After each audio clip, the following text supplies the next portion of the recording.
तो गाइस अब स्टार्ट कर रहे हैं exceptions to the rule no consideration no contract. Exceptions to the rule no consideration no contract लिख लो पहले तो। मोस्ट इंपॉर्टेंट, आ सकता नहीं है आएगा, लिख लो इसके ऊपर। आ सकता नहीं आएगा, स्ट्रेट फॉरवर्ड भी आ सकता है। Exceptions to the rule no consideration no contract comment ऐसे करके भी लिख सकता है। और इनमें से किसी एक पॉइंट को पकड़ के पेपर में केस भी बना सकता है, दोनों में से कुछ भी कर सकता है। अब स्टार्ट करते हैं वन बाय वन। पहला, exception to the rule no consideration no contract का पहले मतलब समझो। देखो अभी तुमने ऊपर पढ़ा था कि हर एक कॉन्ट्रैक्ट में कंसिडरेशन होनी जरूरी है, पढ़ा था ना सेक्शन 10 एनफोर्सेबिलिटी की कंडीशंस के अंदर हमने क्लियर कट पढ़ा था कि लॉफुल कंसिडरेशन होनी चाहिए, हर एक कॉन्ट्रैक्ट में कंसिडरेशन होनी जरूरी है। Exception to the rule no consideration no contract का मतलब एक्सेप्शन मींस जनरल रूल का उल्टा। एक्सेप्शन का मतलब क्या होता है? जनरल रूल का उल्टा। तो जनरल रूल क्या है कि हर एक कॉन्ट्रैक्ट में कंसिडरेशन होनी जरूरी है। तो एक्सेप्शन का मतलब क्या हो गया कि ये वो केसेस है जहां पे कंसिडरेशन नहीं भी होगी तो भी कॉन्ट्रैक्ट वैलिड है। ये वो केसेस है जहां पे कंसिडरेशन नहीं भी होगी तो भी कॉन्ट्रैक्ट वैलिड है। इसीलिए हम इसे बोल रहे हैं exceptions to the rule no consideration of contract. कि जनरली तो रूल ये है कि अगर कंसिडरेशन नहीं तो कॉन्ट्रैक्ट भी नहीं, कॉन्ट्रैक्ट में कंसिडरेशन नहीं है तो कॉन्ट्रैक्ट भी नहीं माना जाएगा। लेकिन एक्सेप्शन मतलब उसका उल्टा कि ये वो केसेस है जहां पे कंसिडरेशन नहीं है स्टिल कॉन्ट्रैक्ट वैलिड है। पहला, agreement made on account of natural love and affection. बड़े ध्यान से सुनना, क्या मतलब है इसका। तुम लोगों ने वैसे पढ़ा था, मैंने तुम्हारा एक चीज बताई थी, हस्बैंड और वाइफ के बीच में, फादर एंड सन के बीच में, है ना, ब्रदर एंड सिस्टर के बीच में अगर कोई एग्रीमेंट होता है तो वो सोशल एग्रीमेंट कहलाता है, लीगल एग्रीमेंट नहीं कहलाता। एंड वो फिर कॉन्ट्रैक्ट, उसके ऊपर आप लीगली केस नहीं कर सकते क्योंकि कॉन्ट्रैक्ट एक्ट लीगल एग्रीमेंट को गवर्न करता है, सोशल एग्रीमेंट को गवर्न नहीं करता। ये तो आपको पता ही है बात। लेकिन कॉन्ट्रैक्ट कब माना जाएगा? जब एग्रीमेंट लीगल होगा, सोशल ना होना चाहिए। लेकिन ऐसे ये वो केसेस हैं जो मैं पढ़ाने जा रहा हूं कि जहां पे हस्बैंड और वाइफ के बीच में एग्रीमेंट हो रहा है लेकिन स्टिल वो लीगल माना जाएगा। अब देखो सोशल होना चाहिए था लेकिन लीगल माना जाएगा। तो सोशल को हम लीगल कब बना सकते हैं वो पढ़ेंगे। लॉ कहता है कि अगर किसी सोशल एग्रीमेंट को, मान लो आपका इमीडिएट रिलेशन है, क्या है बीच में? Immediate relation. Example husband wife, brother sister, immediate relation है, क्लोज रिलेशन है। तो उस केस में अगर आपने कोई एग्रीमेंट करा है तो वो अगर 3 कंडीशन 4 कंडीशन, अगर ये 4 कंडीशन पूरी होती हैं तो उस केस में वो एग्रीमेंट लीगल मान लिया जाएगा और आप बिना कंसिडरेशन के भी केस कर सकते हो, बिना कंसिडरेशन के भी केस कर सकते हो। मान लो, और इसके ऊपर पीछे एक आईसीआई का केस भी आया हुआ था, मैं भी तुम्हें वो क्वेश्चन पढ़ाऊंगा भी, और आईसीआई ने उसका गलत आंसर दिया था लेकिन इस बार उन्होंने सजेस्टेड आंसर में उस आंसर को ठीक करवा दिया है। और मैं हर बार बच्चों को क्लास में बोलता था कि ये आंसर गलत है, इसको ठीक कर लेना। लेकिन अभी मैं पहले बता दूं क्या है। देखो पहले अब मैं बात करूं इसके ऊपर। मान लो एक पर्सन है ए, मान लो एक पर्सन है बी, ये हस्बैंड है, ये वाइफ है। हस्बैंड वाइफ के साथ एग्रीमेंट एंटर कर रहा है कि मैं तेरे को इस कमिंग बर्थडे पे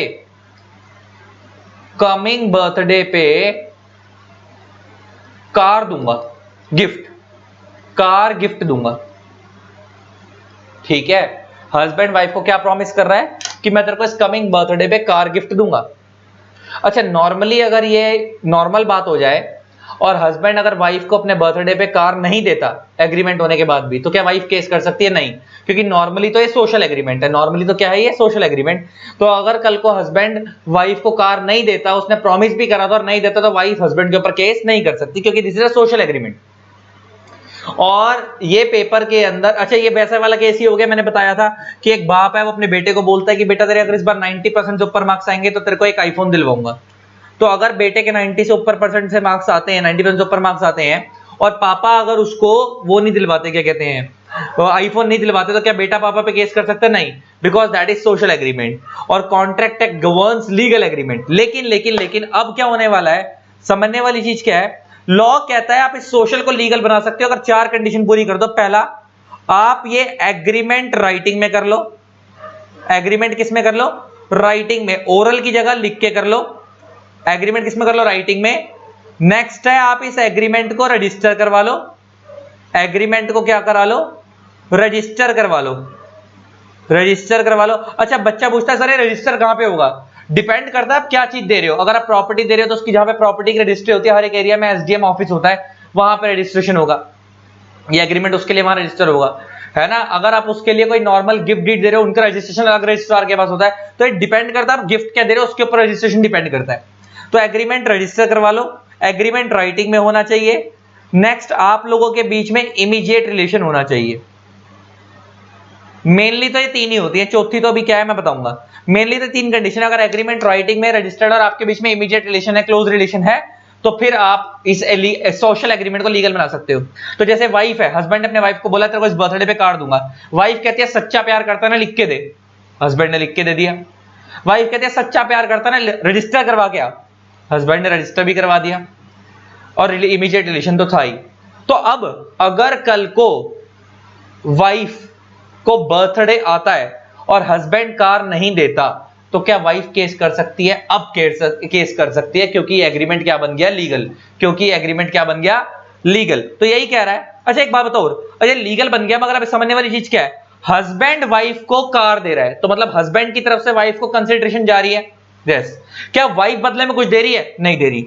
इसका मतलब सिंगल पार्टी कंसिडरेशन है, बदले में वाइफ से कुछ नहीं आ रहा, इसीलिए हम इसे बोल रहे हैं। इसीलिए यहां पे आ गया exception to the rule no consideration no contract, कि यहां पे एक पार्टी की कंसिडरेशन है, दूसरी तरफ से कुछ नहीं है, क्योंकि कंसिडरेशन का मतलब तो क्या था? Something in return. इधर से कुछ जा रहा है तो सामने से भी कुछ आना चाहिए। अब इधर से हस्बैंड की तरफ से तो वाइफ के पास कुछ जा रहा है, कार जा रही है, लेकिन बदले में वाइफ कुछ नहीं दे रही, तो इसका मतलब सिंगल पार्टी कंसिडरेशन है, और स्टिल ये वैलिड है अगर ये सारी कंडीशन पूरी होती है। पहला, the agreement is made in writing, writing में होना चाहिए। The agreement must be registered. Next, the agreement must be made between the party standing in immediate relation to each other, और नेचुरल लव एंड अफेक्शन होना चाहिए। कह रहा है खाली नियरनेस होने से कुछ नहीं होता, प्यार भी होना जरूरी है। देखो, A out of his natural love and affection promises to give his wife। अच्छा, खाली नियरनेस होने का मतलब क्या है? ऐसा होता है ना कि हस्बैंड वाइफ के बीच में प्यार नहीं है, प्यार नहीं है, लड़ते रहते हैं, डिवोर्स होने वाला है, तो फिर अगर ऐसा कोई केस है तो फिर वो नेचुरल लव नहीं कहलाएगा, क्योंकि उनमें प्यार है ही नहीं। वो कहता है नेचुरल लव होना चाहिए। कह रहा है खाली नियरनेस से कुछ नहीं होता, आप साथ साथ रह रहे हो उससे कुछ नहीं होता, प्यार होना जरूरी है। ठीक है। कई बार ऐसा भी होता है कि रिलेशन है अपनी वाली के साथ, प्यार है पड़ोस वाली के साथ, तारक मेहता का उल्टा चश्मा, बबीता जी, है ना, तो वो वाला कंसेप्ट नहीं चलेगा। यहाँ पे अपनी वाली के साथ ही प्यार होना चाहिए जिसके साथ रिलेशन है। तो अब जरा देखो, A out of his natural love and affection promises to give his wife B ₹10,000। A अपनी वाइफ से प्यार करता है, नेचुरल लव एंड अफेक्शन, और उसने अपनी वाइफ को प्रॉमिस करा कि मैं तेको 10,000 रुपए दूंगा। The promise is put in writing and registered, promise writing में भी है और रजिस्टर भी करवा दिया। It will be a valid contract without consideration. अब इसी के ऊपर ना पीछे एक क्वेश्चन आया हुआ था, मैं जरा दिखाता हूं, और वो आईसीआई ने गलत आंसर दिया था, लेकिन मैं उसको ठीक करवा देता हूं, और इस बार आईसीआई ने ठीक कर दिया अपना सजेस्टेड आंसर में उसको।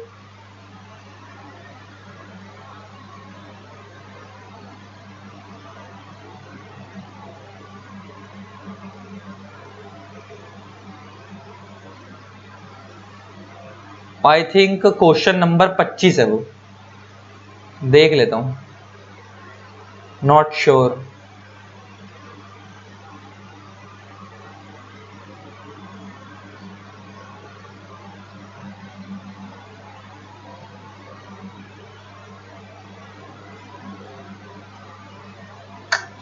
पच्चीस नहीं है, ऊपर ही होगा, फिर मैं क्वेश्चन नंबर बोल रहा हूं।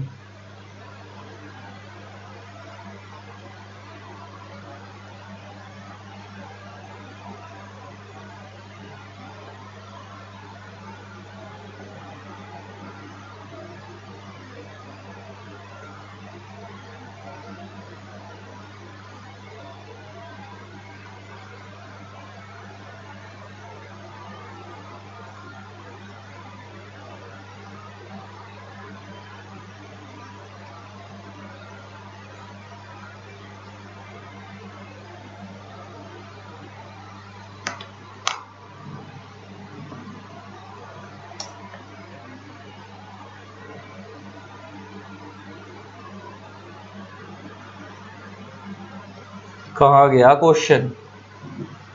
था तो सही यार।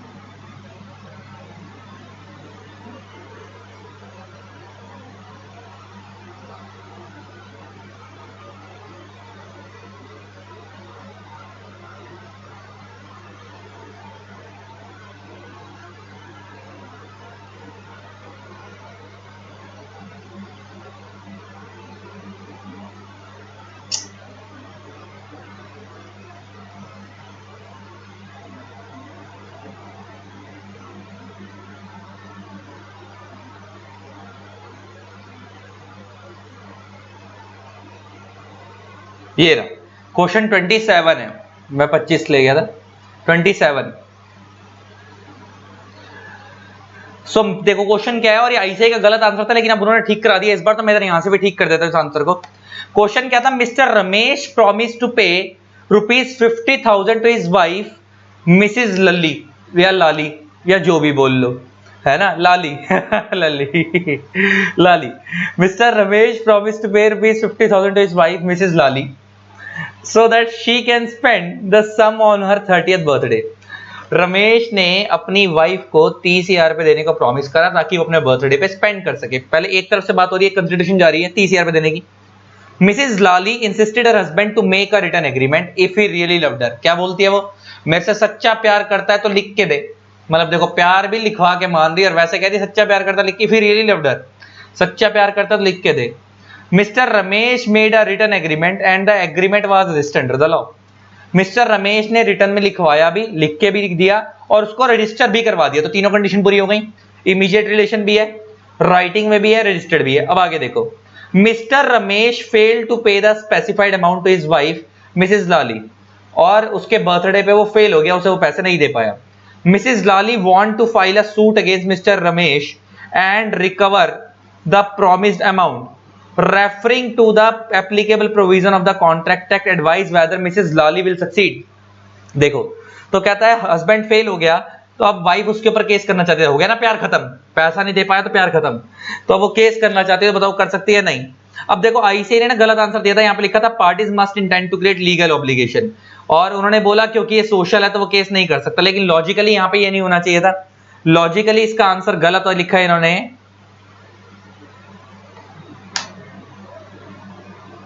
हेयर इसका आंसर तुम ऐसे लिख दो, hair section 25 subsection 1 will be applied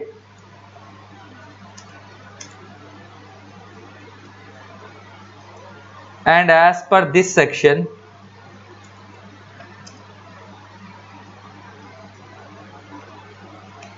अब ऊपर चलते हैं, मैं ऊपर से कॉपी कर देता हूं।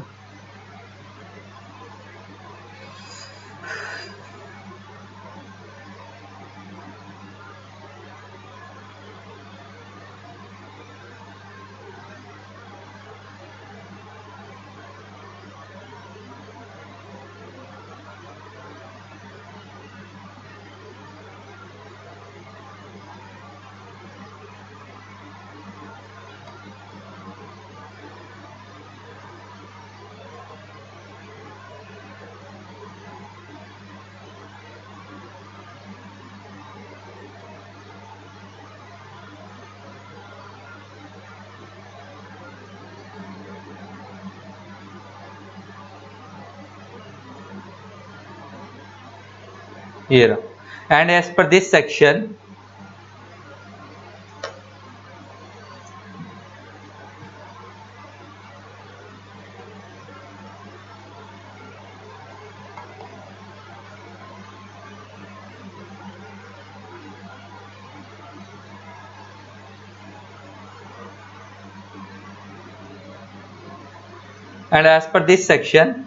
if an agreement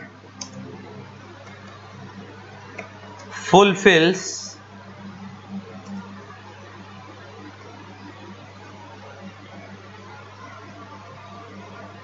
all the below mentioned conditions,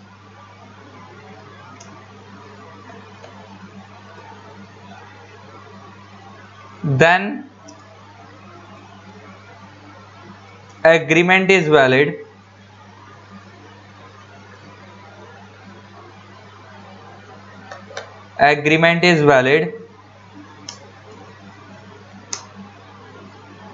without consideration।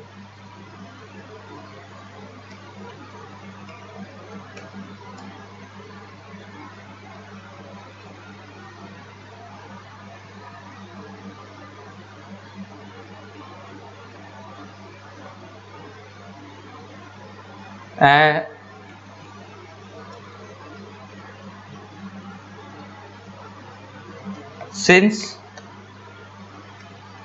from above question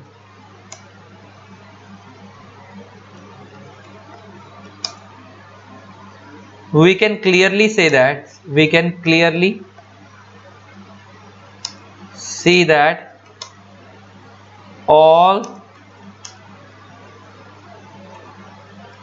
the conditions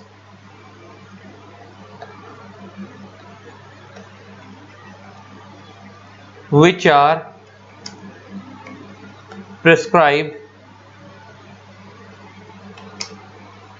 under section 25 subsection 1 are fulfilled.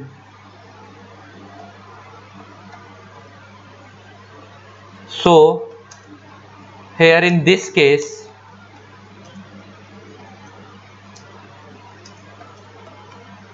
Mrs. Lali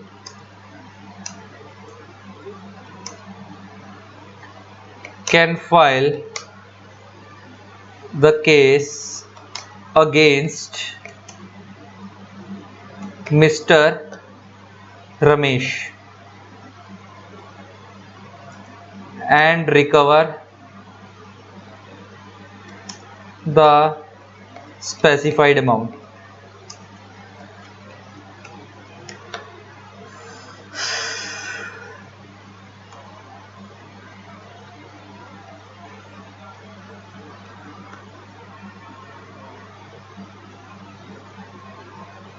ठीक, तो मैंने इसका आंसर ठीक करवा दिया है। चलो भाई वापस ऊपर चलते हैं। अब हमने ये पहला पॉइंट करा है, ठीक, और इसके ऊपर पेपर में जो आया वो केस है वो भी करवा दिया।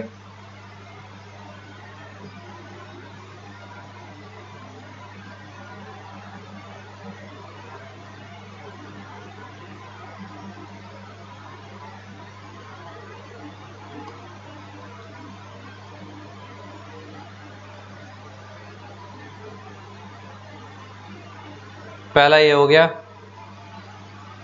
Next case, compensation for past voluntarily services. अब ये क्या है जरा ये देखते हैं। तो गाइस नेक्स्ट देखते हैं compensation for past voluntarily services. Voluntarily का मतलब होता है इच्छा से, पास्ट का मतलब होता है कि उस बंदे ने पहले प्रोवाइड करी थी, कभी पास्ट के अंदर, करंट में नहीं करी, और उसके जैसे क्या मिल रहा है, कंपनसेशन। जरा आप समझते हैं इसका एग्जांपल लेके क्या है। मान लो जो मेरे बच्चे, उनको मैंने एग्जांपल दिया था, शायद उन्हें याद हो गए। मान लो एक पर्सन है ए, मान लो एक पर्सन है बी। ए जो भाई साहब है ना, वो अपने एक स्टार्टअप खोल रहे हैं। अब आपको पता है स्टार्टअप के अंदर इसके पास बहुत अच्छा बिजनेस आइडिया है, तभी बंदा स्टार्टअप खोलता है। लेकिन आपको पता है ज्यादातर स्टार्टअप्स वालों पे एक ही दिक्कत होती है, फंड्स की शॉर्टेज होती है। क्या होती है? फंड्स की शॉर्टेज। तो ये बंदा स्टार्टअप खोल रहा है और सोच रहा है ग्रो करेगा। अब इसको एम्प्लॉय रखने हैं लेकिन फंड्स नहीं है। तो मीनवाइल इसका एक फ्रेंड है बी। ये कौन है? ए का फ्रेंड है। ये कहता है इसके पास ना पैसा बहुत है, बी के पास पैसा बहुत है, पैसे की कमी नहीं है, लेकिन ना ये कुछ चाहता है इसको कोई स्किल मिल जाए, कोई हुनर आ जाए इसके अंदर, कोई टैलेंट आ जाए। तो ए कहता है भाई मैं तो अपना बिजनेस स्टार्ट कर रहा हूं, कोई एम्प्लॉय ढूंढूंगा, आगे जाके थोड़ा सा ग्रो हो जाऊंगा तो एम्प्लॉय रखूंगा। तो बी कहता है आगे जाके क्यों रखेगा, मेरे को रख ले अभी से। ये कहता है भाई मेरे पास पैसा ही नहीं तेरे को रखने के लिए, मैं तेरे को क्यों रखूं। बी कहता है कोई बात नहीं, मैं तेरे पास काम करूंगा, मैं तेरे लिए वर्क करूंगा, और मेरे को बदले में कुछ भी नहीं चाहिए, बदले में कुछ भी नहीं चाहिए, मैं तेरे लिए फ्री में वर्क करूंगा, फ्री में वर्क करूंगा। इसका मतलब मैं कह सकता हूं कि बी जो है वो ए को वॉलंटरली सर्विसेज प्रोवाइड कर रहा है, वॉलंटरी सर्विसेज प्रोवाइड कर रहा है। ए ने नहीं बोला उसको कि भाई तू मेरे पास आ, बी कह रहा है मैं तेरे पास करूंगा। बी के मन में एक ही चीज है, कोई बात नहीं, कुछ सीख जाऊंगा, पैसे नहीं दे रहा तो कोई बात नहीं, ऐसे ही सर्विसेज प्रोवाइड कर दूंगा, दोस्ती यारी किस काम आएगी, और ऊपर से मेरे को कौन सा पैसे की कमी है, कोई स्किल आ जाएगी।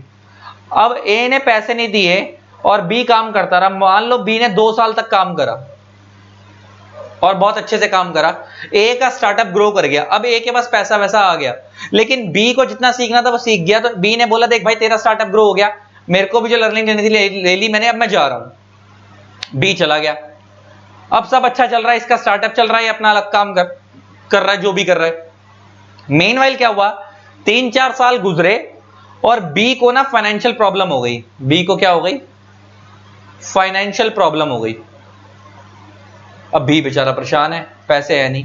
ए जो उसका दोस्त है उसको पता लगा कि यार मेरे दोस्त को फाइनेंशियल प्रॉब्लम है, और ए को ये भी पता है कि मेरा दोस्त बड़ा खुददार है, मैं उसको पैसे दूंगा ऐसे कि रख ले तो वो नहीं रखेगा।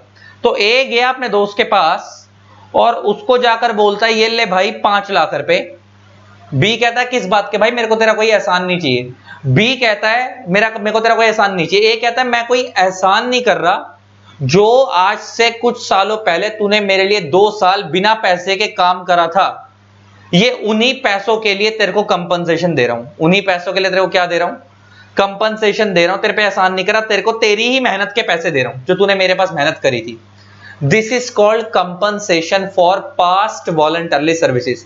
अब देखा जाए ना तो जिस टाइम पहले एग्रीमेंट हुआ था, तो देखो ये 2 एग्रीमेंट हुए हैं यहां पे। एक केस वो जहां पे ए के लिए बी काम कर रहा था लेकिन ए पैसे नहीं दे रहा था, क्योंकि ए ने बोला भी नहीं था, बी अपनी इच्छा से गया था। वो एग्रीमेंट वहीं खत्म हो गया था जब 2 साल पूरे हो गए थे।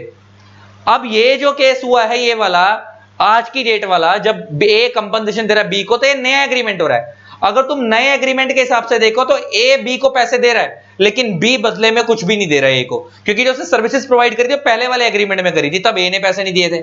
लेकिन उस वाले केस के अंदर अगर देखो, एक होता है कि कोई बंदा मेरे पास खुद आके काम कर रहा है, तो वो एग्रीमेंट बेकार नहीं है, वो वॉइड नहीं है कि बंदा बोलेगा सर उसमें ए को पैसे देने चाहिए थे वो तो वॉइड हो गया, सिंगल पार्टी कंसिडरेशन है, बी सर्विसेज प्रोवाइड करा, नहीं दे रहा। भाई वो केस तब होगा अगर जो सर्विसेज प्रोवाइड कर रहा है उसको दिक्कत है। जब उसी को कोई दिक्कत नहीं है, वो फ्री में जा रहा है, तो सामने वाले को क्या दिक्कत होगी रखने में। मेरे घर में कोई काम वाली आ रही है, मैंने उससे कमिटमेंट करी मैं तेरे को पैसे दूंगा, मैं उसे नहीं दे रहा, मेरे पे केस कर सकती है। केस तो वो कह रही है मेरे को पैसा चाहिए ही नहीं, तो बात ही खत्म हो गई ना। लेने वाले को ही नहीं पैसा चाहिए तो बात ही खत्म हो गई। तो पहला एग्रीमेंट तो वहीं खत्म हो गया, तो उसकी बात वहीं खत्म हो गई। अब जब नया एग्रीमेंट हो रहा है जिसमें ए बी को पैसे दे रहा है, तो अब बी कुछ नहीं प्रोवाइड कर रहा लेकिन ए पैसे दे रहा है, तो सिंगल पार्टी कंसिडरेशन है। इसलिए यहां पे आया exception to the rule no consideration of contract के अंदर कि कंसिडरेशन ए की तरफ से आ रही है लेकिन बी की तरफ से कुछ नहीं आ रहा। बी उसको पुरानी सर्विसेज के लिए कंसिडरेशन दे रहा है, जो पहले वाला कॉन्ट्रैक्ट पहले ही खत्म हो चुका था। नए कॉन्ट्रैक्ट में खाली सिंगल पार्टी कंसिडरेशन है, ए की तरफ से बी को पैसा। लॉ कहता है इसको हम क्या बोलेंगे, compensation for past voluntary services. Law कहता है this is valid, this is valid. ये बात खत्म हो गई। नेक्स्ट आता है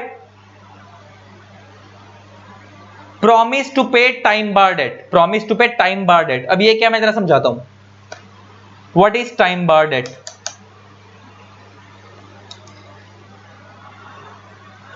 टाइम बार डेट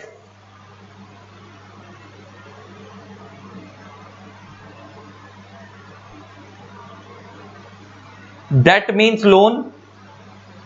बार्ड का मतलब होता है बासा, बासी रोटी सुनिए ना, स्टेल, स्टेल बासा। टाइम तो तुम्हें पता ही है, समय।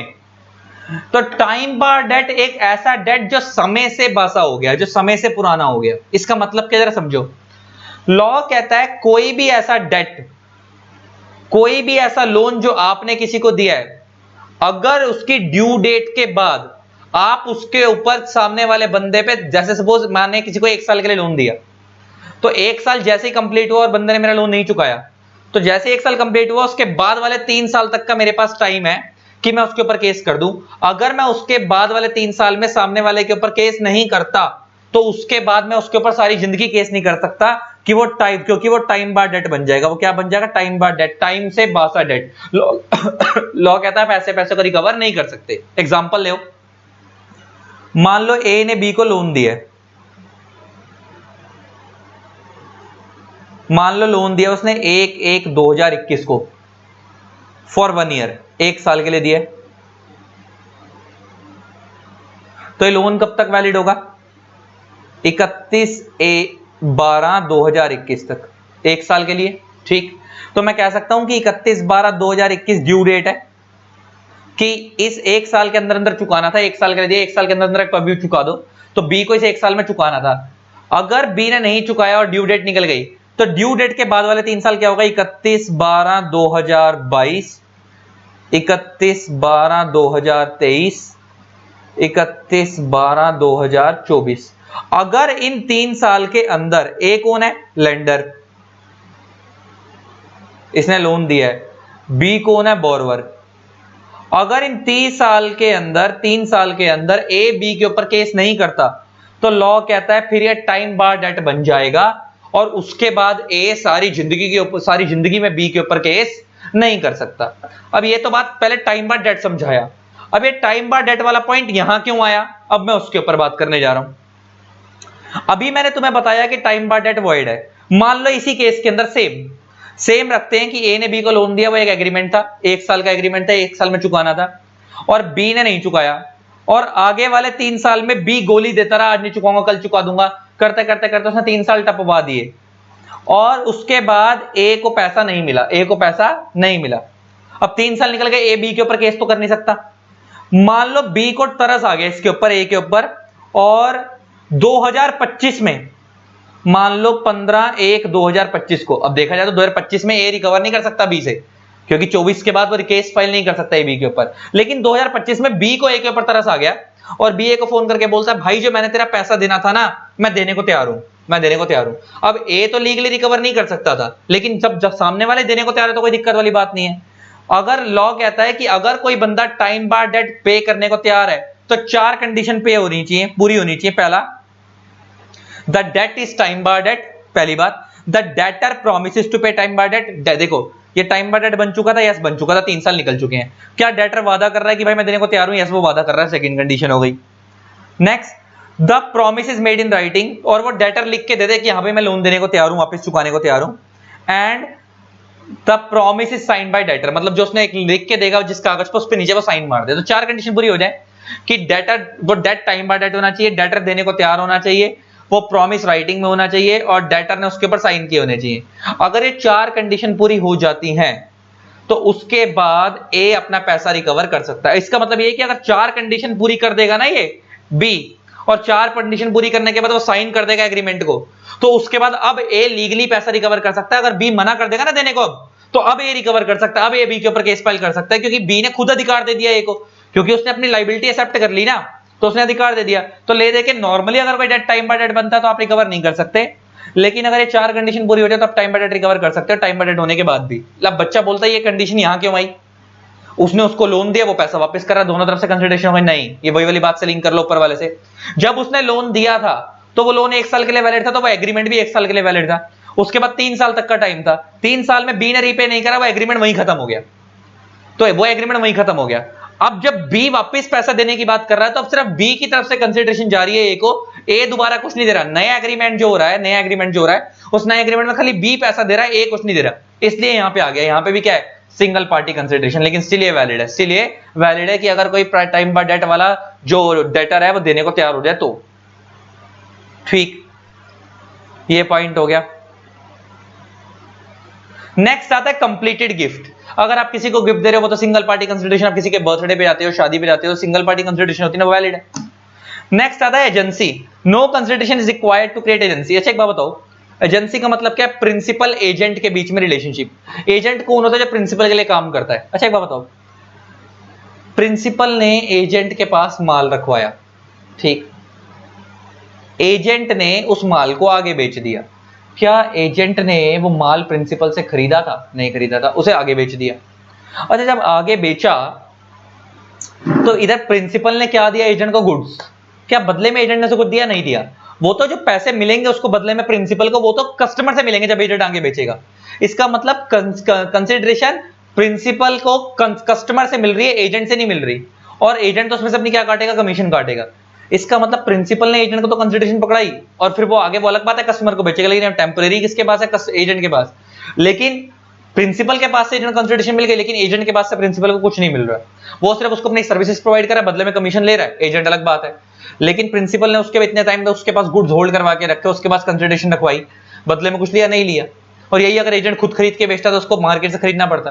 तो इसका एजेंसी क्रिएट करने के लिए कोई कंसिडरेशन नहीं चाहिए होती, प्रिंसिपल एजेंट रिलेशनशिप में कोई कंसिडरेशन की रिक्वायरमेंट नहीं है ना, बस ये एक चीज होती है कि एजेंट उसके गुड्स आगे बिकवा देगा और कमीशन ले लेगा, बात खत्म। नेक्स्ट आता है bailment. What is bailment? Bailment का मतलब होता है किसी को कोई चीज टेम्परेरी यूज करने के लिए देना, वहां पे कोई कंसिडरेशन नहीं होती, लेकिन स्टिल वैलिड है। जैसे एग्जांपल, मेरा कोई दोस्त है, वो कहता है भाई अपनी बाइक दिखा दे, एक दिन के लिए यूज करने के लिए जाना है, मैंने उसे एक दिन के लिए बाइक यूज करने के लिए दे दी, तो क्या मैंने उससे कोई कंसिडरेशन लिया? नहीं। लेकिन कल को मैं बाइक ले गया तो मेरे मुझसे वापस नहीं ले सकता, ले सकता हूं, मेरी बाइक है, तो क्या लॉ ये बोल देगा कि नहीं नहीं तुमने तो कोई कंसिडरेशन उससे ली नहीं तो तुम उससे बाइक नहीं ले सकते? नहीं, बिल्कुल ले सकता हूं, मैंने उसे यूज करने के लिए दिए, मेरा दोस्त है, मैंने उससे पैसे नहीं लिए, that is bailment, that is bailment, allowed है।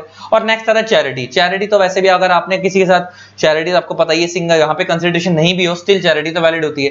चैरिटी में ऐसा थोड़ी होता है कि हम किसी को डोनेशन देते हैं, ये भी बोलते तुम भी हमारे को डोनेशन दो बदले में, नहीं, चैरिटी देना वैलिड है, सिंगल पार्टी कंसिडरेशन लेकिन स्टिल वैलिड है।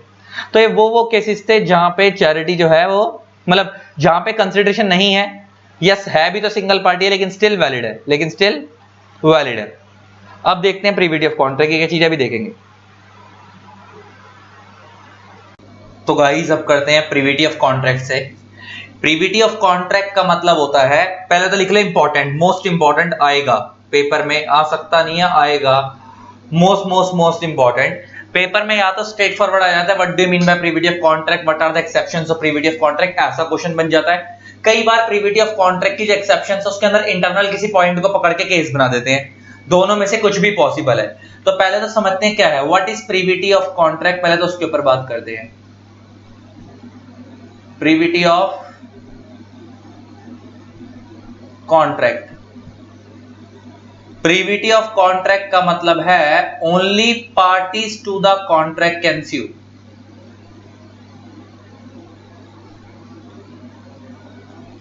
can sue, that is stranger cannot sue,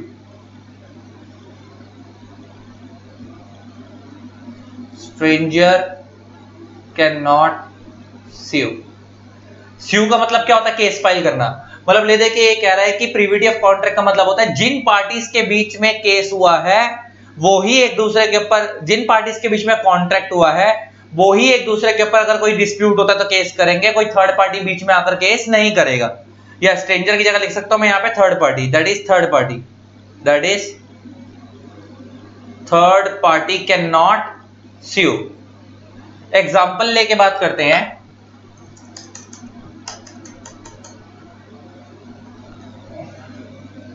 example लेके बात करते हैं, ए ने बी को लोन दिया 10 लाख रुपए का, तो ए हो गया लेंडर, बी हो गया बोरोवर। ए ने बी को लोन दिया 10 लाख रुपए का, तो ए हो गया लेंडर, बी हो गया बोरोवर। मान लो फॉर 1 ईयर दिया, 1 साल के लिए दिया, इसका मतलब 1 साल के बाद बी को रीपे करना है, 1 साल के बाद बी को रीपे करना है। मान लो 1 साल के बाद बी अनएबल टू पे हो गया, अनएबल टू पे हो गया मतलब वो पैसे नहीं चुका पा रहा, 1 साल निकल गया और बी पैसे नहीं चुका पा रहा, तो अब ऑब्वियस सी बात है ए बी के ऊपर केस करेगा। मेनवाइल ना ए का एक फ्रेंड है सी, सी ये कौन है, फ्रेंड ऑफ ए, इसकी ना सी की ना बी से कोई पुरानी दुश्मनी है, बी से कोई पुरानी दुश्मनी है और सी कहता है तू केस मत कर, केस मैं करूंगा, तू केस मत कर, केस मैं करूंगा, मेरी इससे पुरानी दुश्मनी है। क्या सी केस कर सकता है? नहीं। क्यों नहीं कर सकता सर? कॉन्ट्रैक्ट हुआ है ए और बी के बीच में, डिस्प्यूट इनके बीच में है, तो केस यही करेंगे, थर्ड पार्टी बीच में इंटरफेयर नहीं करेगा। This is privity of contract, इसी को हम क्या बोलते हैं, प्रीविटी ऑफ कॉन्ट्रैक्ट। तो प्रीविटी ऑफ कॉन्ट्रैक्ट का मतलब है only parties to the contract can sue, third party can not sue। जिनके बीच में कॉन्ट्रैक्ट हुआ वही केस कर सकते, थर्ड पार्टी बीच में एंटर नहीं कर सकता। ये हो गई बात हमारी, आगे बढ़ते हैं। तो ये प्रीविटी ऑफ कॉन्ट्रैक्ट का मैंने मतलब समझा ही दिया है।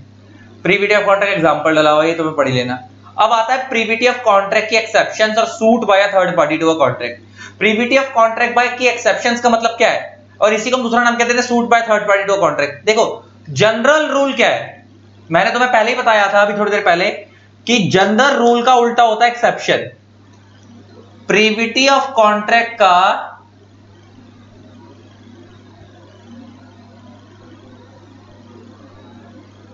प्रीविटी ऑफ कॉन्ट्रैक्ट का जनरल रूल क्या है, only parties to the contract can sue।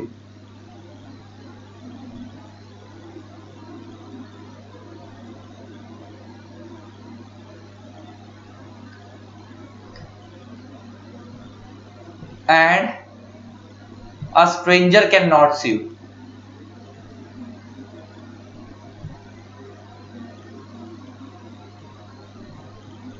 ये तो हो गया जनरल रूल। तो इसकी एक्सेप्शन क्या होगी? एक्सेप्शन मतलब वो cases here third party can sue. Third party बोल लो या स्ट्रेंजर बोल लो, कैन स्यू। इसका मतलब जनरल रूल का उल्टा। जनरल रूल का उल्टा कि जनरल रूल तो ये है कि पार्टी टू द कॉन्ट्रैक्ट ही केस कर सकते हैं, दूसरे के ऊपर थर्ड पार्टी बीच में केस नहीं कर सकता। एक्सेप्शन का मतलब है जनरल रूल का उल्टा कि जहां पे थर्ड पार्टी केस कर सकता है। तो इसकी बड़ी सारी एक्सेप्शन है। तो पहली एक्सेप्शन देखते हैं क्या है। पहली एक्सेप्शन देखते हैं क्या है। पहला, for the creation of trust. For the creation of trust. देखो जो ट्रस्ट होती है ना, ट्रस्ट, इसमें बेसिकली 3 पार्टीज होती हैं। प्रैक्टिकली समझते हैं ट्रस्ट क्यों बनाई जाती है और ट्रस्ट में 3 पार्टी कौन कौन होती है। ट्रस्ट में पहली पार्टी होती है, उसको हम बोलते हैं सेटलर ऑफ ट्रस्ट, या इसको हम दूसरा नाम देते हैं owner of trust, owner of property. Next party होती है ट्रस्टी। ट्रस्टी कौन होते हैं? दैट इज केयर टेकर, ध्यान रखने वाले।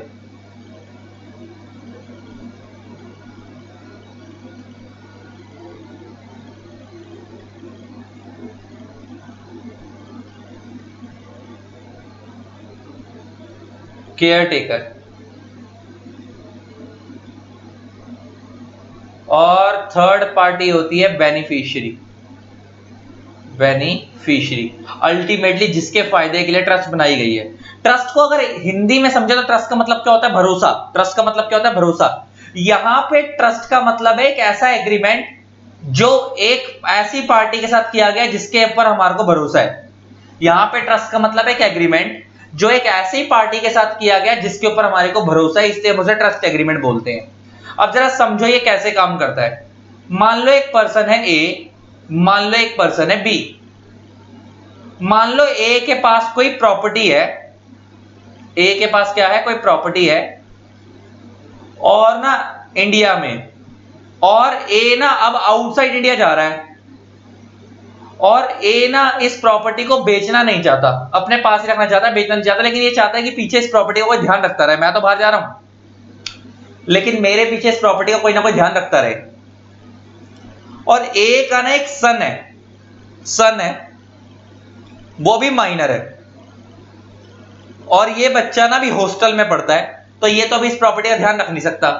तो ए ने एक पर्सन के साथ एग्रीमेंट करा, बी के साथ क्या करा? एग्रीमेंट करा, और इसको बोला कि भाई मेरी इस प्रॉपर्टी का ध्यान तू रख ले, इस प्रॉपर्टी की टेक केयर तू कर ले, ध्यान तू रख ले। बी कहता है ठीक है मैं कर लूंगा, और कहता है मेरी इस प्रॉपर्टी को तो तब तक अपने पास संभाल के रख जब तक मेरा बेटा मेजर नहीं होता, जब तक मेरा बेटा मेजर नहीं होता, और इस प्रॉपर्टी को टाइम टू टाइम जो भी दिक्कत आती है वो रेनोवेशन वगैरह जो भी करनी है वो तू करता रहे जब तक मेरा बेटा मेजर नहीं होता। और जैसे ही मेरा बेटा मेजर हो जाएगा, जैसे मेरा बेटा मेजर हो जाएगा, ये प्रॉपर्टी मेरे बेटे को हैंड ओवर कर दियो। जैसे मेरा बेटा मेजर हो जाएगा, ये प्रॉपर्टी मेरे बेटे को हैंड ओवर कर दियो। इसका मतलब यहां पे हम ए जो है वो बी के साथ एग्रीमेंट कर रहा था, इसका ट्रस्ट क्रिएट कौन कर रहा है? ए। तो ए को हम यहां पे बोलेंगे settler of trust, settler of trust, या हम इसे दूसरा नाम बोल सकते हैं ऑनर ऑफ प्रॉपर्टी, क्योंकि प्रॉपर्टी किसकी है? ए की, ऑनर ऑफ प्रॉपर्टी। बी इस प्रॉपर्टी का ध्यान रखेगा तो हम बी को यहां पे बोलेंगे ट्रस्टी। बी है ट्रस्टी, ए है settler of trust, owner property. और अल्टीमेटली ये ट्रस्ट पूरे किसके बेनिफिट के लिए बनाई गई है? सन के बेनिफिट के लिए बनाई गई है। तो सन हो गया यहां पे बेनिफिशियरी, सन हो गया यहां पर बेनिफिशियरी। अल्टीमेटली किसको बेनिफिट मिलेगा? क्योंकि जैसे ये बेटा मेजर होगा प्रॉपर्टी किसको मिलेगी? बेटे को मिलेगी। तो किसके बेनिफिट के लिए बनाई गई है? बेनिफिशियरी के बेनिफिट के लिए। अब देखा जाए तो सन का कोई लेन देन नहीं है, सन ने एग्रीमेंट नहीं करा। एग्रीमेंट ए और बी के बीच में हुआ है, सन और बी के बीच में नहीं हुआ। एग्रीमेंट तो ए और बी के बीच में हुआ है, लेकिन लॉ कहता है कि कल को अगर इस सन को बी प्रॉपर्टी हैंडओवर नहीं करता, या जब तक ये सन मेजर नहीं होता और ए बोल के कहता है इस प्रॉपर्टी का ध्यान रखना है, अगर बी उस प्रॉपर्टी का ढंग से ध्यान नहीं रखता, जो उसकी ड्यूटी बनती है वो ड्यूटीज को पूरा नहीं करता, तो उस केस में सन, although he is not a party to the contract, still he can file case against son, or still he can file case against trustee। तो वो लॉ ये कहता है कि son although party to the contract नहीं है लेकिन still case कर सकता है, कि कॉन्ट्रैक्ट तो किसके बीच में हुआ है, ट्रस्ट के बीच में और सेटलर ऑफ ट्रस्ट के बीच में, ऑनर ऑफ प्रॉपर्टी ए के बीच में और बी के बीच में। सन के तो बेनिफिट के लिए बनाई गई है ट्रस्ट, लेकिन सन ने एग्रीमेंट साइन नहीं करा है तो वो पार्टी टू द कॉन्ट्रैक्ट नहीं है। पार्टी टू द कॉन्ट्रैक्ट तो ए और बी है, लेकिन स्टिल सन केस फाइल कर सकता है क्योंकि अल्टीमेटली उसके बेनिफिट के लिए बनाई गई है। तो मैं कह सकता हूं कि ये प्रिविटी ऑफ कॉन्ट्रैक्ट की पहली एक्सेप्शन हो गई। क्यों? क्योंकि नॉर्मल तो प्रिविटी ऑफ कॉन्ट्रैक्ट ये बोलता है कि जिनके बीच में कॉन्ट्रैक्ट हो वही केस कर सकते हैं, थर्ड पार्टी केस नहीं कर सकती। लेकिन यहां पे सन थर्ड पार्टी है, इसके साथ एग्रीमेंट नहीं हुआ, एग्रीमेंट तो ए और बी के बीच में हो, लेकिन स्टिल सन केस फाइल कर सकता है किसके ऊपर, बी के ऊपर। ये पहला पॉइंट था, ये पहला पॉइंट था for the creation of trust. देखो beneficiary is not a party to the agreement creating a trust. Beneficiary कौन है यहाँ पे, सन, ये पार्टी टू द एग्रीमेंट नहीं है, लेकिन however the beneficiary is allowed to sue the trustee for the enforcement of trustee duty. लेकिन इस बेनिफिशियरी सन के पास अधिकार है कि अगर ट्रस्टी अपनी ड्यूटी पूरी नहीं करता तो उसके ऊपर केस कर सकता है। ये पहला पॉइंट हो गया। नेक्स्ट आता है मैरिज एंड फैमिली सेटलमेंट। अब ये क्या चीज है जरा देखना, ये क्या चीज है जरा देखना। अब देखो गाइस ये क्या है, मैरिज एंड फैमिली अरेंजमेंट्स। ये क्या चीज है जरा देखो। फैमिली अरेंजमेंट समझ आता है, फैमिली के अंदर कोई अरेंजमेंट हुआ है, मतलब जैसे मान लो अरेंजमेंट मतलब सेटलमेंट, मैरिज की वजह से कोई सेटलमेंट हुई है दो भाइयों के बीच में या फैमिली के बीच में, होता है ना शादी होने के बाद बंटवारा कर देते हैं माँ बाप, दो बेटे हैं माँ बाप के तो बंटवारा कर दिया, या फैमिली में दो भाइयों का होता। मान लो इधर दो ब्रदर हैं ए और बी, ये दो ब्रदर्स हैं और इन लोगों की एक जॉइंट प्रॉपर्टी है और ये दोनों उस प्रॉपर्टी के ओनर हैं। और ये दोनों क्या कर रहे हैं, ये दोनों उस प्रॉपर्टी के ओनर हैं, इन लोगों की जॉइंट प्रॉपर्टी है और इन लोगों ने उस प्रॉपर्टी को करा सेल, और सेल करके जो वहां से इनकम आई, सेल करके जो वहां से इनकम आई, इन्होंने उस इनकम को कर दिया इन्वेस्ट, एक पर्टिकुलर जगह इन्वेस्ट कर दिया। और इन्वेस्ट करने के बाद तो इन्होंने ना गाइस उस पैसे को एक पर्टिकुलर जगह पे इन्वेस्ट करा, और इन्वेस्ट करने के बाद इन्होंने ये बोला कि यार इस पैसे से जो इनकम आएगी, उस इन्वेस्टमेंट जहां पे इन्होंने इन्वेस्ट करा वहां से उस इन्वेस्टमेंट के ऊपर जो भी इनकम आएगी, उस इनकम की हाफ इनकम हम रखेंगे, हाफ इनकम हम रखेंगे, और हाफ इनकम किसके पास जाएगी, ए एंड बी के पास, एंड हाफ इनकम अपनी मदर को देंगे। हाफ इनकम हम किसको देंगे, अपनी मदर को। अब देखा जाए तो एग्रीमेंट ए और बी के बीच में हो रहा है, लेकिन अल्टीमेटली एग्रीमेंट किसके बेनिफिट के लिए हो रहा है, मदर के बेनिफिट के लिए। इधर एक किस्म से मिलता जुलता है, लेकिन यहाँ पे ट्रस्ट नहीं क्रिएट हो रही। ट्रस्ट में क्या होता है, आप किसी प्रॉपर्टी का ध्यान रखते हो। यहाँ पे जैसे वहां पे ट्रस्टी प्रॉपर्टी की टेक केयर कर रहा था, यहाँ पे आप किसी प्रॉपर्टी की टेक केयर नहीं कर रहे, सिर्फ एक नॉर्मल एग्रीमेंट हुआ है जिसमें बेनिफिशियरी किसको बनाया गया, मदर को। तो although mother is not a party to the contract, yet she can file case against mister A and B, अगर ए और बी उसको पेमेंट नहीं देते तो। ये बात समझ आती है, ये हो गया केस। तो इधर मदर थर्ड पार्टी है लेकिन स्टिल केस फाइल कर सकती है, हो गया marriage and family arrangement. Next आता है contracts entered into through agent. ये क्या चीज है जरा समझो, contracts entered into through an agent. Contracts entered through agent का मतलब क्या है, आपको पता है कि जो प्रिंसिपल होता है एक पार्टी होती है एजेंट, एक हो गया कस्टमर, तीन बंदे हो गए, जैसे मैंने यहां लिख दिए तीन बंदे। अच्छा, एजेंट जो होता है, प्रिंसिपल अपने गुड्स रखवाता है एजेंट के पास, एजेंट उन गुड्स को आगे सेल करता है, एंड कस्टमर एजेंट को पेमेंट करता है, और एजेंट उसमें से पेमेंट प्रिंसिपल को कर देता है after deducting commission. After deducting commission, अपनी कमीशन काटने के बाद एजेंट प्रिंसिपल को पेमेंट कर देता है। ये बात तो समझ आती है। अब लॉ ये कहता है कि मान लो एजेंट और कस्टमर के बीच में कॉन्ट्रैक्ट हुआ और एजेंट ने गुड्स क्रेडिट पे दिए थे कस्टमर को, किसको दिए, किस पे दिए थे, क्रेडिट पे। अब कस्टमर ने पेमेंट करनी है। अच्छा, कॉन्ट्रैक्ट किसके बीच में हुआ है, एजेंट और कस्टमर के बीच में। अगर कल को ये कस्टमर पेमेंट नहीं करता तो प्रिंसिपल केस कर सकता है कस्टमर के ऊपर। ऑल्दो देखा जाए तो प्रिंसिपल के साथ कॉन्ट्रैक्ट नहीं हुआ था कस्टमर का, लेकिन स्टिल प्रिंसिपल केस कर सकता है। क्यों? क्योंकि गुड्स का मालिक कौन था, पैसा किसका लगा हुआ था, प्रिंसिपल का। तो इसलिए देखा जाए तो प्रिंसिपल थर्ड पार्टी है, लेकिन स्टिल वो केस कर सकता है क्योंकि पैसा किसका लगा हुआ था, प्रिंसिपल का। ये हो गया contract entered into through an agent. Next आता है assignment of a contract. Next क्या आता है, असाइनमेंट ऑफ अ कॉन्ट्रैक्ट। अब ये असाइनमेंट ऑफ कॉन्ट्रैक्ट क्या है जरा ये समझो। देखो दो चीजें होती हैं, एक होता है लाइसेंस, एक होता है असाइनमेंट। एक होता है लाइसेंस, एक होता है असाइनमेंट। लाइसेंस के अंदर दो पार्टी होती हैं, एक होती है लाइसेंसर, एक होती है लाइसेंसी। असाइनमेंट में भी दो पार्टी होती है, एक होती है असाइनर, एक होती है असाइनी। देखो लाइसेंसर, लाइसेंसी, असाइनर, असाइनी। अब फर्क समझते हैं इन सब में क्या है, ठीक है भाई, जरा फर्क समझो। देखो देखो देखो क्या चीज है, तुम्हारे से मैं बात करता हूं इसको लेके। देखो जो लाइसेंस है ना, उसका मतलब होता है राइट पास ऑन करना। लाइसेंस का मतलब क्या होता है, राइट पास ऑन करना। जो असाइनमेंट है उसका मतलब भी यही होता है, राइट पास ऑन करना। लाइसेंस का मतलब भी राइट पास ऑन करना होता है, असाइनमेंट का मतलब भी राइट पास ऑन करना होता है।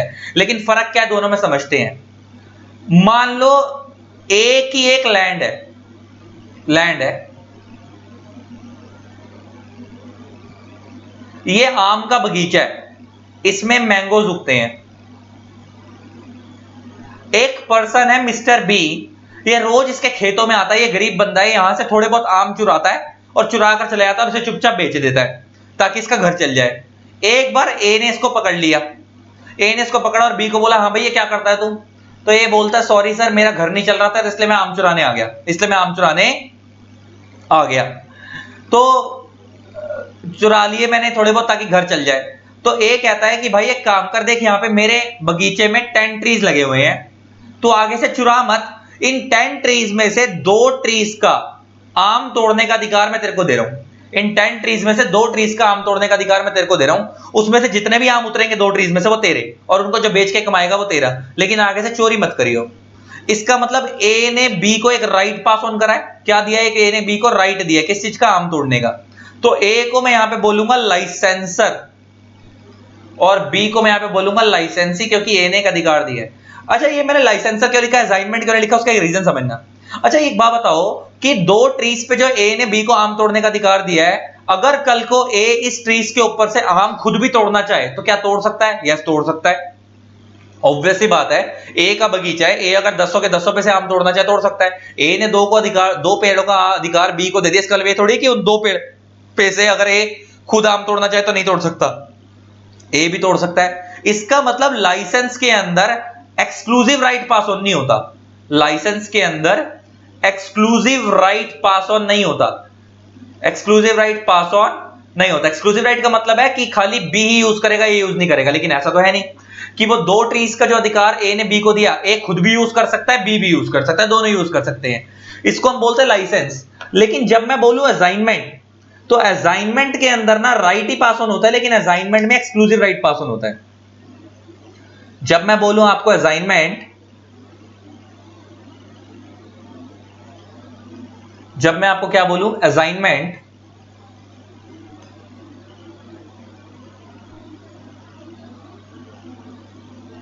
तो असाइनमेंट में राइट ही पास ऑन होता है, लेकिन एक्सक्लूसिव राइट पास ऑन होता है। कैसा पास होता है, एक्सक्लूसिव राइट। जैसे एग्जांपल लेके बात करते हैं, ए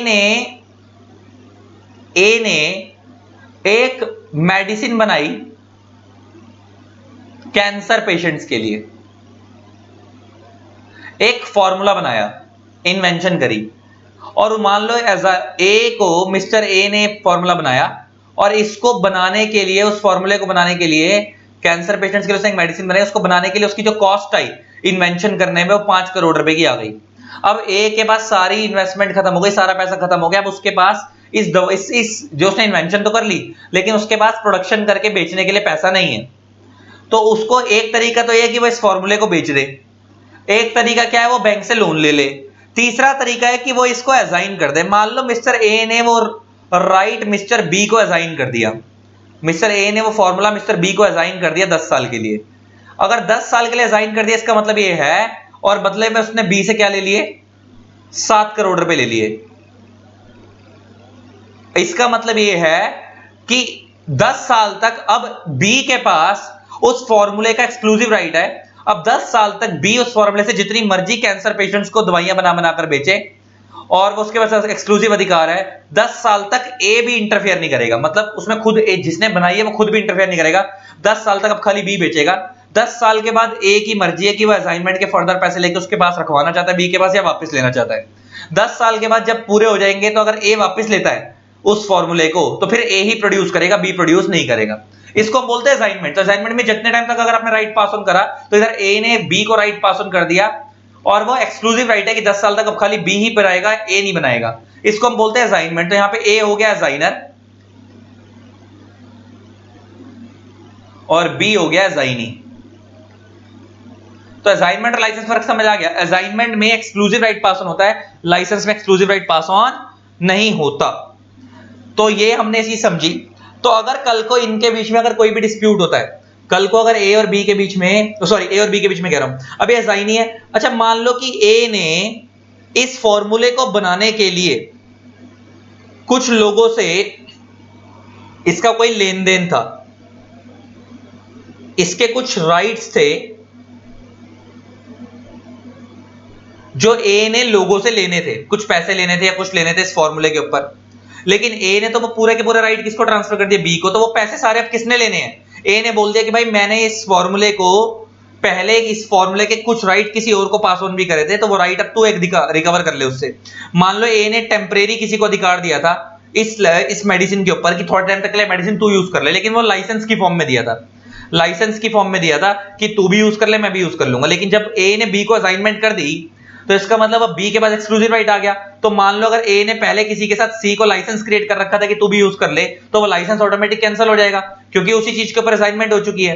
तो अगर कल को सी मना कर देता है जी नहीं मैं तो प्रोडक्शन करूंगा, मैं तो दवाइयां बनाऊंगा, मैं तो तेरी बात नहीं मान रहा, वो ए को कहता है, तो खाली ए नहीं बी भी सी के ऊपर केस कर सकता है। अब बच्चा बोलता सर सी और बी का तो कोई कॉन्ट्रैक्ट ही नहीं हुआ, तो कॉन्ट्रैक्ट तो ए और सी के बीच में हुआ था। अगर सी ए की बात नहीं मान रहा तो ए केस करे, बी क्यों कर रहा है, बी इसलिए कर रहा है क्योंकि अब 10 साल तक दवाई बनाने का एक्सक्लूसिव राइट किसने ले लिया, बी ने। तो अगर बी को कोई भी बीच में परेशान करेगा तो बी उसके ऊपर केस कर सकता है। तो यहां पे इसका मतलब बी के लिए सी थर्ड पार्टी है लेकिन स्टिल वो उसके ऊपर केस कर सकता है, तो इसलिए प्रिविटी ऑफ कॉन्ट्रैक्ट के एक्सेप्शन में आ गया। बस ये 5 और 6 पॉइंट सिंपल से अपने आप पढ़ लेना, आपको समझ आ जाएंगे। अब आता है कैपेसिटी ऑफ पार्टीज, इसको हम अगली वीडियो से करेंगे, ठीक। आज की वीडियो इधर रखते हैं। आई होप आपको लेक्चर अच्छा लगा होगा।